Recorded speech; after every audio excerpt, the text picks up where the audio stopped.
जवळी वाचन असं म्हणू या निमित्ताने आपण त्यांचा या ठिकाणी मनोदादा जरांगे यांच्या एक अनुषंगाने उत्स्फूर्त अशा पद्धतीने त्यांचा वाढदिवस साजरा करत आहोत। तरी त्यांना माझ्याकडून आणि मोरगाववासियांकडून लाख लाख कोटी कोटी हार्दिक शुभेच्छा।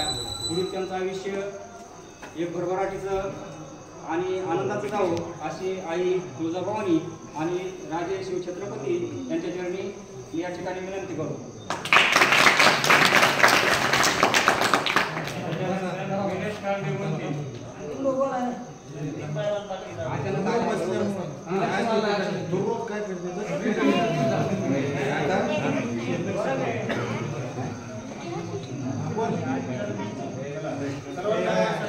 जय शिवराय।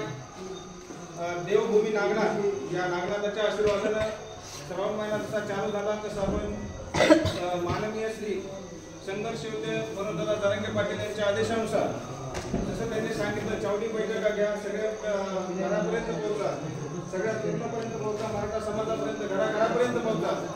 त्या अनुषंगाने आपण गेली 15-20 दिवस झालं बैठका घेतो। कोण कोण म्हणजे मुंबईला येणार आहे, कोण स्वयंसेवक राहणार आहेत, कोण ते आयोजक करते, आपल्यासोबत काय सामग्री असली पाहिजे, किती दिवसाचा आपला मुक्काम करू शकतो, अशा अनेक गोष्टीला समावेश करून आपण ही चर्चा करतोय। तर हे जवळपास 15 ते 20 दिवस झाला आपण ही चर्चा करतोय आणि त्या अनुषंगाने आज इथपर्यंत पोहोचत असताना आज 8 तारीख आहे, 8 ऑगस्ट, त्या निमित्तानं एक वाढदिवस मोरगावच्या तरुणाचा, मराठा समाजातल्या तरुणाचा योगायोगाने वाढदिवस। तो वाढदिवस म्हणजे अनिल शिंगारे उर्फ भैया याचा वाढदिवस आज या बैठकीमध्ये आपण साजरा करतो। त्या वाढदिवसाच्या निमित्तानं सकल मराठा समाज मोरगाव तसेच नागनाथ मित्र मंडळ मोरगाव आणि माझ्या कुटुंबाकडून माझ्याकडून मी त्यांना भावी आयुष्याच्या सदिच्छा व्यक्त करतो, शुभेच्छा देतो। आणि आपल्याला जवळपास 27 तारखेपर्यंत बैठका घ्यायच्या आहे। 27 तारखेपर्यंत आपल्याला नियोजन करायचे। 27 तारखेला आपण आंतरवलीला जाणार आहे। आपल्याला 29 तारखेला मुंबईला जायचंय, म्हणजे 27 तारखेला आपण मुक्कामी आंतरवलीला जाणार आहे। 27ला आपण तिथून निघणार आहे, 26ला आपण आंतरवलीला जाणार आहे। त्या अनुषंगाने कोण कोण येणार, कोण कोण नाही याची आपण पूर्वतयारी करतो। जे कोण येणार आहे त्यांचे नाव नोंदणी चालू आहे आणि शक्यतो ज्यांना कोणाला यायचे त्यांचेच नावं द्या, जेणेकरून आपल्याला त्यांचं म्हणजे वाटेमध्ये गैरसोय कोणाची होणार नाही।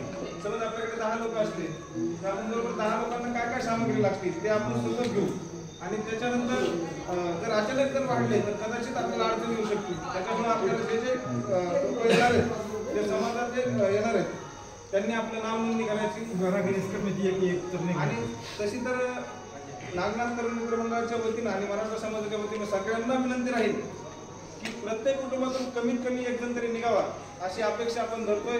पण ती अपेक्षाही पूर्णत्वास नेली पाहिजे, ते तुमच्या माझ्या हातातला विषय। कुणीही घरात राहू नका, सगळ्यांनी सोबत येण्याचा प्रयत्न करा आणि जवळपास आपल्याकडेही म्हणजे कुणबी प्रमाणपत्र बऱ्याच प्रमाणात निघलेत आणि काही राहिलेत त्यांची वंशावळ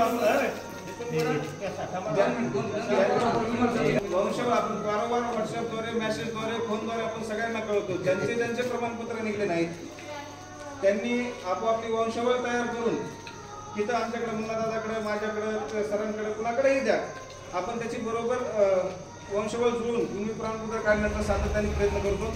सगळे त्यात हातभार लावतात, पण कोणाचं निघलं नाही असं महागा चर्चा करत बसण्यापेक्षा आपापली वंशवळ तयार करा, तिथं आणून द्या। काही डॉक्युमेंट लागले तर आपण त्यात तरतूद करू, तहसीलदाराला जाऊन जाऊन काढण्याचा प्रयत्न करू। पण एखादा कागद सापडत नाही म्हणून त्याच्याकडे दुर्लक्ष करू नका। तुमची प्रमाणपत्र किती आवश्यक आहे हे आपल्याला 1-3 वर्षापासून मनोजदादा सातत्याने आपल्या संघर्षाच्या माध्यमातून सांगतात आणि त्या मनोजदादाच्या शब्दाला म्हणजे किंमत राहील, त्यांच्या शब्दाला यश यावं यासाठी सातत्याने सगळ्यांनी प्रयत्न करायचे हीच मी सर्वांना विनंती करतो। आणि पुन्हा एकदा अनिल शिंगारे भैया याला वाढदिवसाच्या कोटी कोटी शुभेच्छा, सदिच्छा असं व्यक्त करतो आणि आज जेवढे उपस्थित